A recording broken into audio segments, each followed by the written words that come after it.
Hi, and welcome back to PÖFF TV. I'm Miia, and we're right in the heart of the Black Nights Film Festival. And today we have joining us a brilliant director behind the film TESA MAN.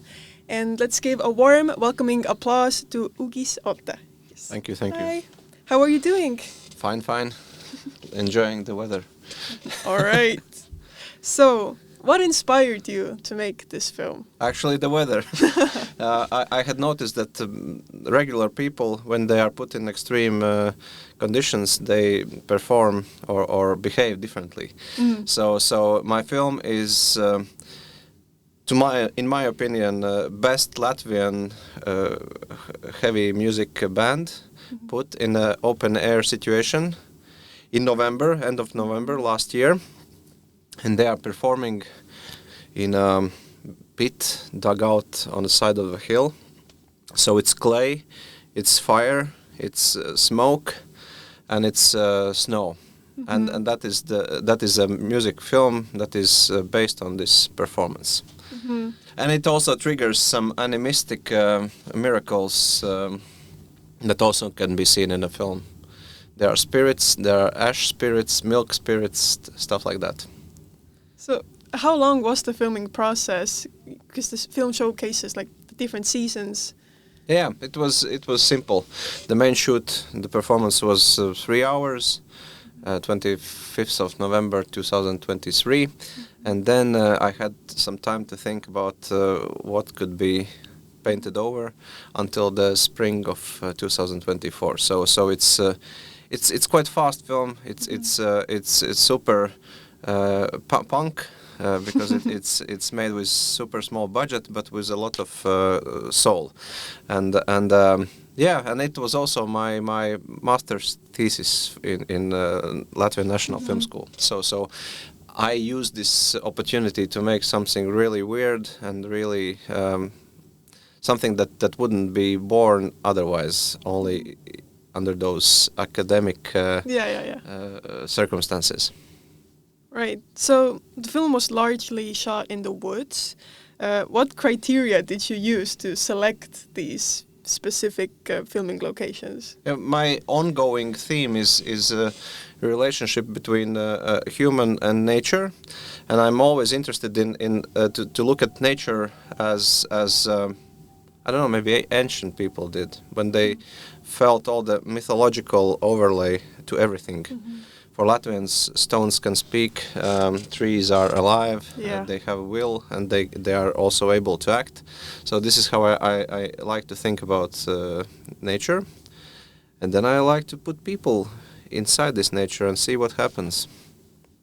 But I wonder, did you choose any like specific places in the woods on purpose, or what was the criteria for choosing this? I was born in middle part of Latvia, which is most hills to Baltic standards, and also quite distinct seasons. So I was sure that either I filmed this film in the place where I grew up, or something similar. And there's a fantastic art space. It's basically a huge territory owned by one artist, and he lets people come there and make something and leave it out in the nature. So artworks are never finished because nature continues to develop or degrade them. It depends on the quality of build.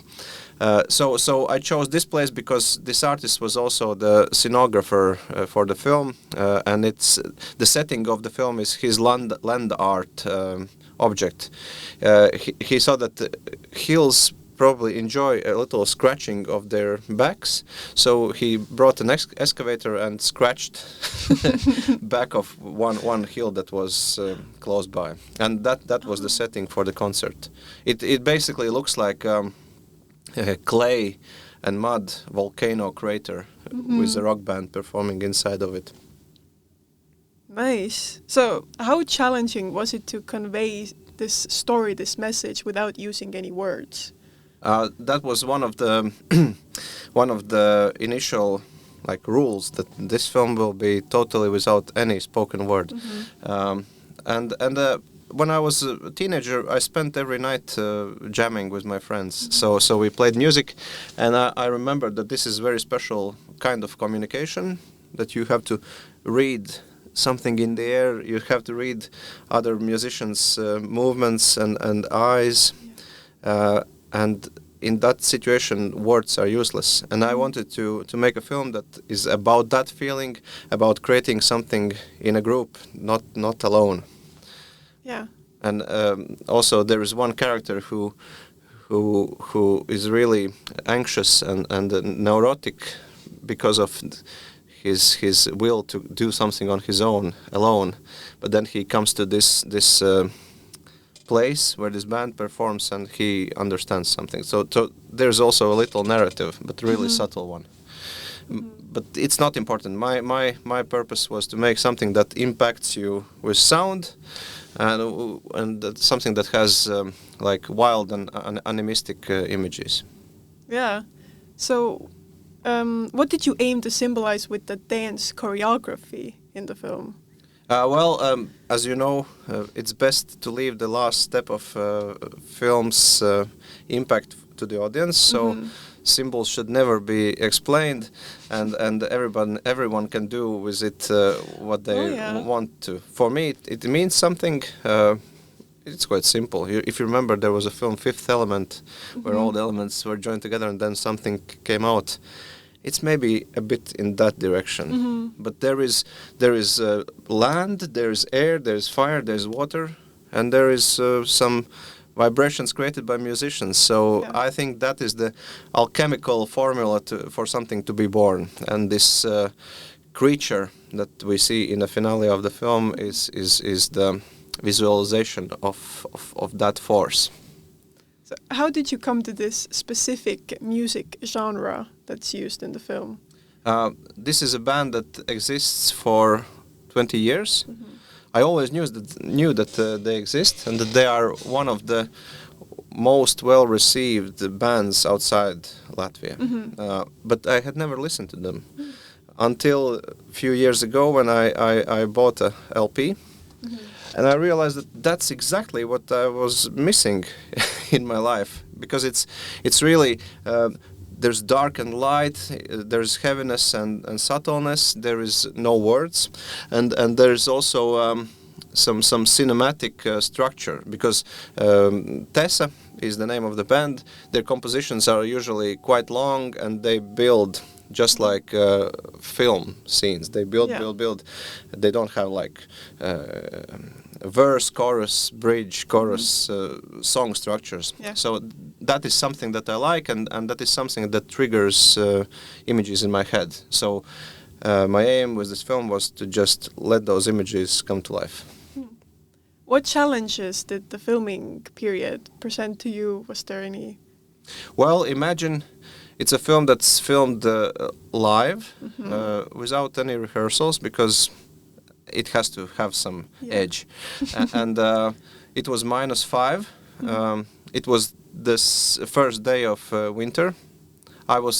My plan was to film in the last day of autumn, when it's still gray, bluish, gray, icy feeling in the air. But nature decided to present us with the first really white day, even by Norwegian standards. so that's what we got, and that's what we went with. And the challenge was to be free enough to leave at least 30% of things for accident. We planned some 70%, but then the 30% were left for nature and people to interact, and we were just there to film it. All right. So what are the next steps for you as a filmmaker? I'm writing one really dark story about lake and lakeside town, but probably I would like to squeeze in something in different intonation, because I have been doing films like this for a while. I want to change the tone.